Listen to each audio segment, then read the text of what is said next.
Hey, look, it's a sales funnel.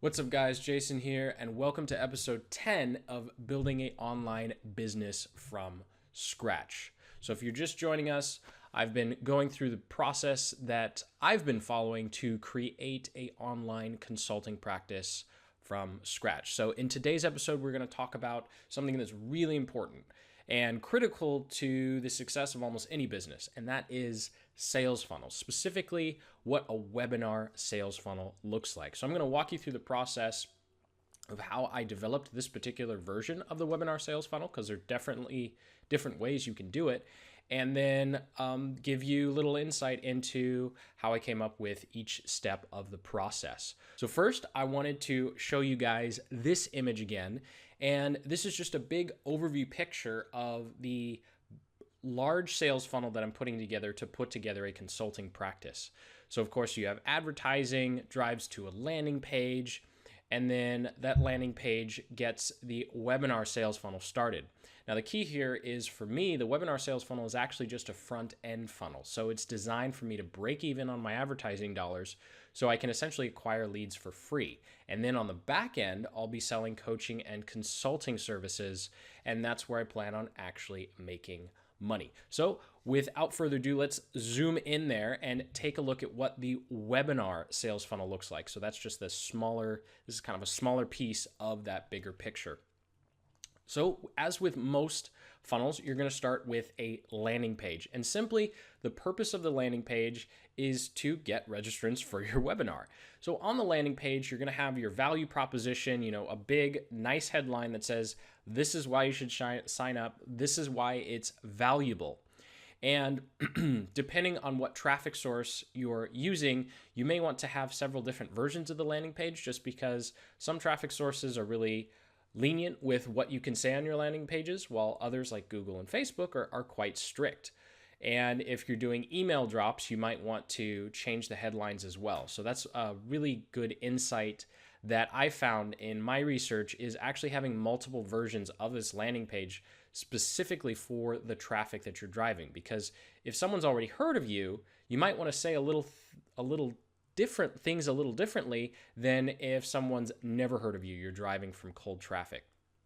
And the rest of this process, luckily, can be the same. So that's first off, your landing page. And then here's something that I'd like to say is a mistake.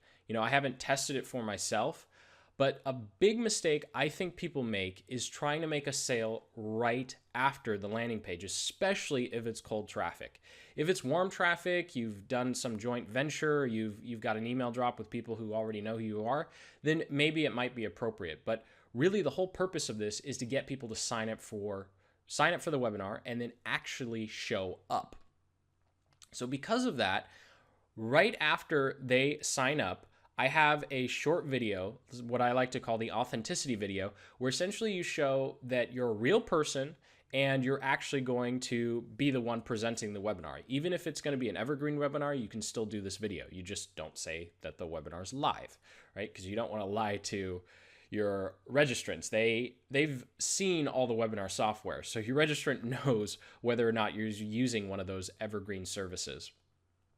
Unless you're really disingenuous and you do a fake chat thing. Of course, if you're off by even a second, which I've seen, because I've gone through so many webinars when I was designing this process, even if it's off by 1 second, they'll be able to tell, and that's actually worse than just straight up lying about whether or not it's live. So I'll get off the soapbox there. Definitely just don't say that it's live if it's not. And in this video, you're just going to thank them for signing up. You're going to reaffirm that, hey, this really is important. This really is going to help you. And then the big call to action in this video, because you want one call to action in each step. The big call to action in this video is, of course, to add it to their calendar. And then depending on how far out you've scheduled the webinar, if it's that night, then you might not do the trust video, or you might have the trust video show up right before the webinar. But the trust video is something that you put out in between them signing up and then them actually showing up. So ideally, from what I've seen, you probably want a 24 to 48 hour period. Anything after that, unless you already have a big list or you're going to warn people, people are going to forget, right? Because people are busy. Life is life in the fast lane, right? Everyone's got some place to be, something to do. So if you're trying to keep them engaged more than 48 hours, you're in for a real struggle. So I like this video because it gives us another excuse to A, provide value, and B, email our potential viewers. And I say potential viewers because we don't know if they're actually going to show up yet. And in this video, you can really do one of three things. Number one, you can tell your personal story of success to kind of build rapport and inspire them to show up to the webinar and get the value that you're going to be delivering. Then number two, you can provide basic information that they need to consume the content on the webinar.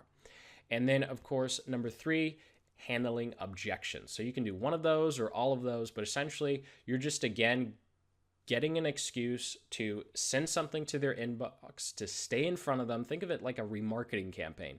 Just because they signed up doesn't mean they're going to remember. And even if they put it in their calendar, doesn't mean they're actually looking at their calendar, right? So we want to be in front of them. We want to be providing that value so that we remind them, hey, you should actually show up to the webinar.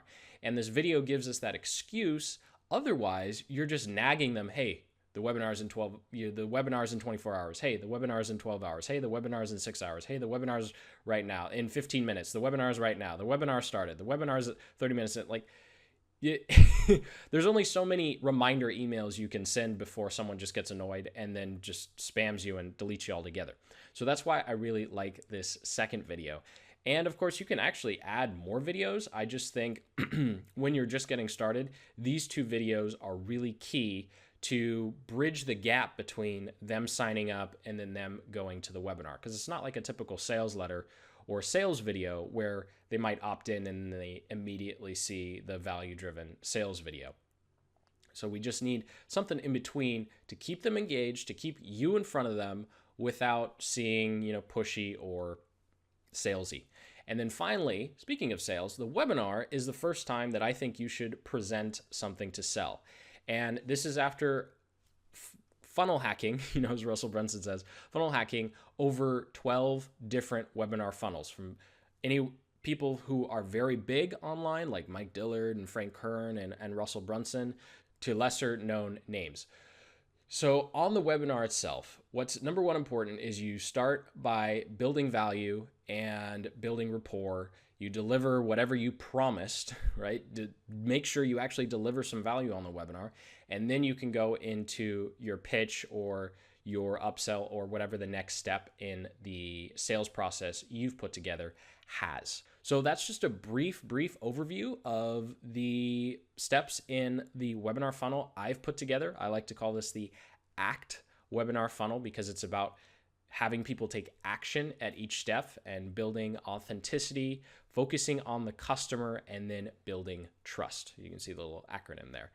And over the next few episodes, we are going to be going through each one of these steps in detail. So you can watch step by step how I came up with the landing page, the thank you page, how I put together the two videos, how you can essentially just copy the process I've come up with so you can quickly do the same thing and implement it for your own business or use it to start building a business like I'm doing in this series. So if you got any value out of this video, please go ahead and hit that like button and then subscribe for more business building and marketing insights and updates. And then drop a comment below in the comment section on what type of video you think you would put together for your webinar sales funnel.